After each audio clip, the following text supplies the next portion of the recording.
Kate, Prince William, Prince Charles and Camilla, Duchess of Cornwall, put on a united front this week at COP26, where they attended a series of engagements focused on their environmental projects and work.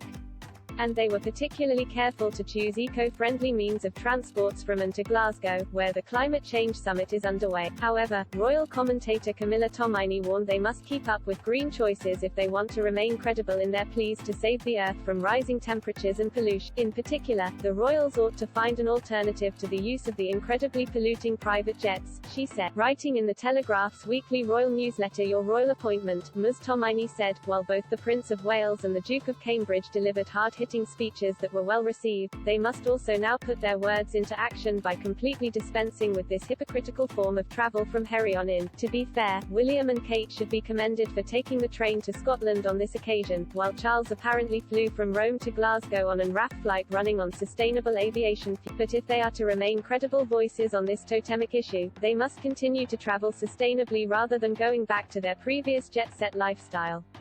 In the past, the royal family explained the choice to travel via private jet by mentioning security and timing issues.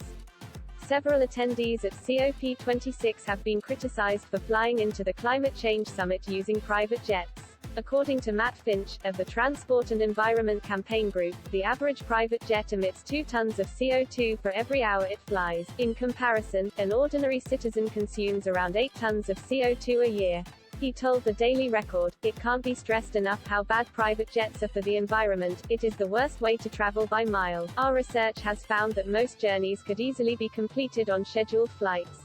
Private jets are very prestigious, but it is difficult to avoid the hypocrisy of using one while claiming to be fighting climate change." To put it in context, the total carbon footprint of an ordinary citizen, including everywhere they travel and everything they consume, is around 8 tons a year. So an executive or politician taking one long-haul private flight will burn more CO2 than several normal people do in a year. All the royals in attendance at COP26 have stayed clear of private jets also when they left the summit. Kate returned to England on Monday evening on a scheduled airline service, as did Camilla on the following day.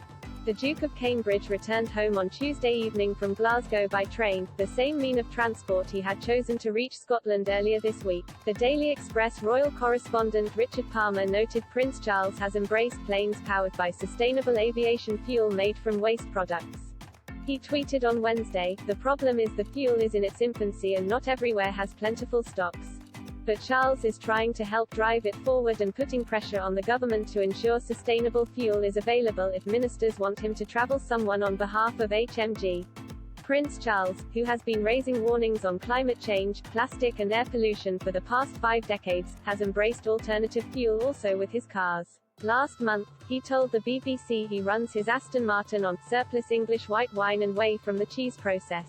In 2018, he became the first member of the royal family to adopt an all-electric car when he bought a Jaguar I-Paces.